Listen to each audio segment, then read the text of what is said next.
अनिरुद्धाचार्य जी, आप लोगों को नीति नहीं देशभक्ति सिखाइए।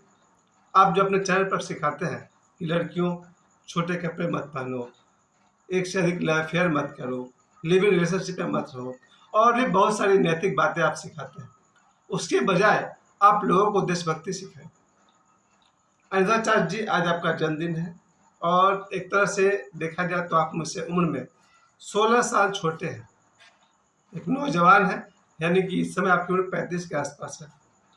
इस नौजवान से यानी कि आपसे मुझे बहुत बहुत आशा है, एकदम जोरदार। जैसा कि मैं आपका डेट ऑफ बर्थ देखता हूँ 27 सितंबर 1989, 27 यानी कि मंगल ग्रह, सितंबर यानी कि मंगल ग्रह, और 1989 यानी कि मंगल ग्रह, तीन तीन मंगल ग्रह। तो सोचिए आप कितने बलवान हो सकते हैं। आप बलवान हैं।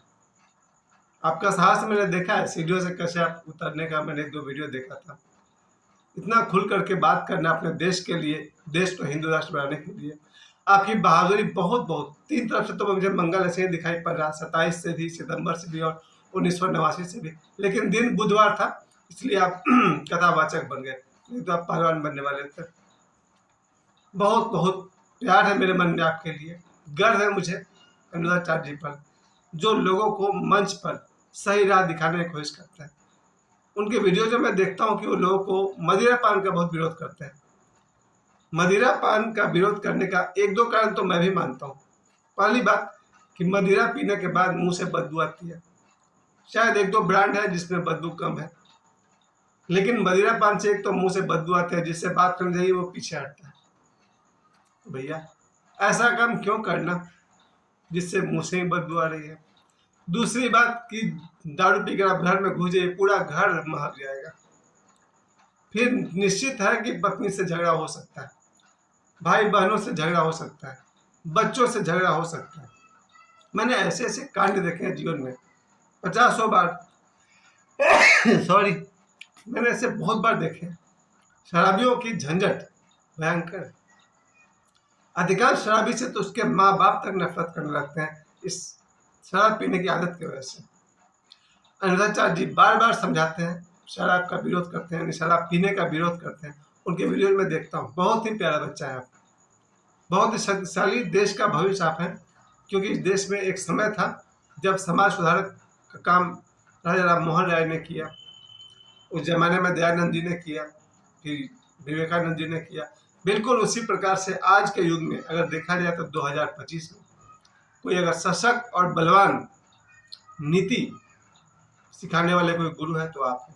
आपने हाल में लड़कियों के बारे में ये भी कह दिया था कि लड़कियों को एक से अधिक जगह अफेयर उचित नहीं है।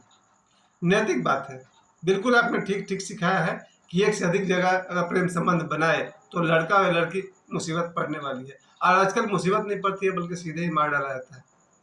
अगर एक लड़की एक लड़का से प्रेम करे, शायद वो निभा भी सके। अगर वो एक के बाद दो, दो के बाद तीन, तीन के बाद चार करते चले जाए, उसकी मुसीबत बढ़ जाएगी, क्योंकि सभी के पास उसके साथ होने के सबूत हो सकते हैं। क्योंकि लड़कियां बहुत आसानी से फोटो खिंचवा लेती है।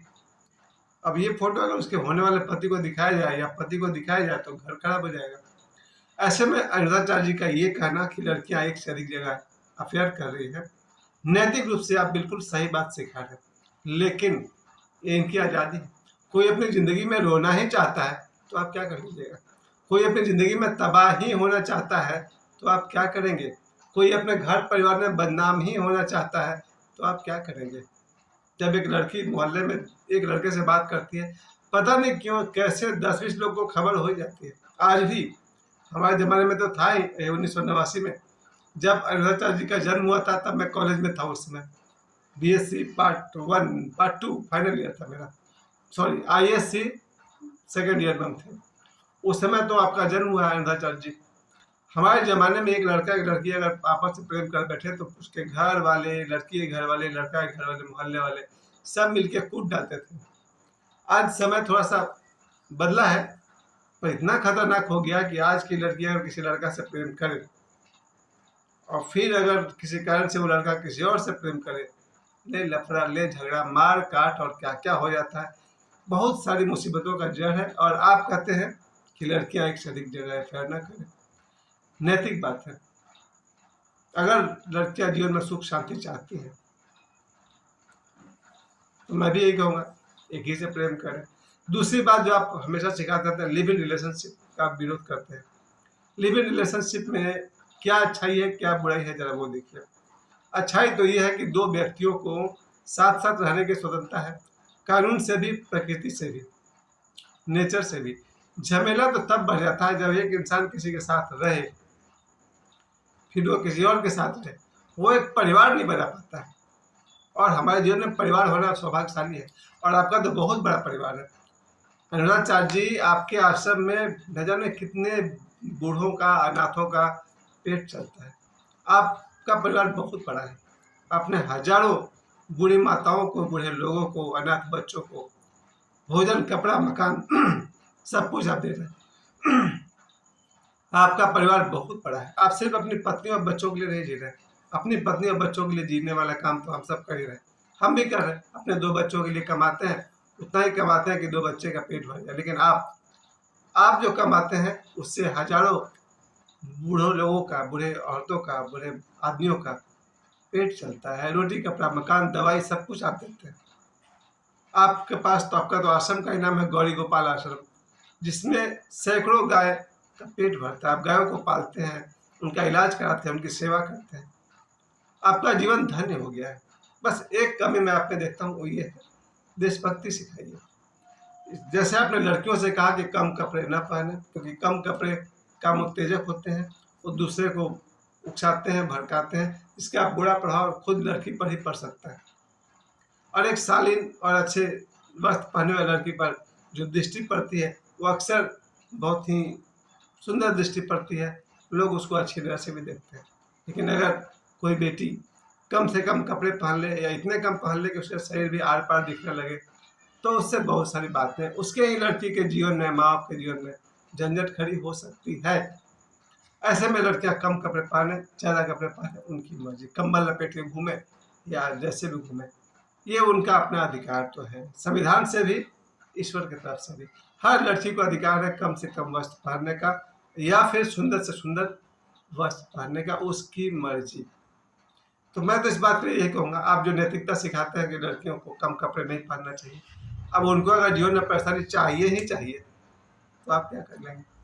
आप कहते हैं रिलेशनशिप का विरोध करते हैं, उनको रहना ही है तो। अगर मुझे पता चले कि मेरी अपनी कोई माँ, कोई बहन लिव इन रिलेशनशिप में रहती है, तो कई बार उसमें पार्टनर चेंज भी करते रहता है। सोच के ही अच्छा नहीं लग रहा कि अगर किसी समय में किसी माता को एक से अधिक पुरुषों के साथ रहना पड़ जाए, या किसी बहन को एक से अधिक पुरुषों के पास रहना पड़ जाए, मैं सोच के मुझे तो कंफर्टेबल नहीं हो रहा। लेकिन आज भी लाखों लोग हैं, करोड़ों लोग होंगे, और बहुत सारे बच्चे हैं जो यही प्लान कर रहे हैं कि लिव इन रिलेशनशिप में रहना है। तो मुझे लग रहा है इससे परिवार का निर्माण नहीं हो पाएगा। और परिवार का सुख क्या होता है, हमसे पूछिए।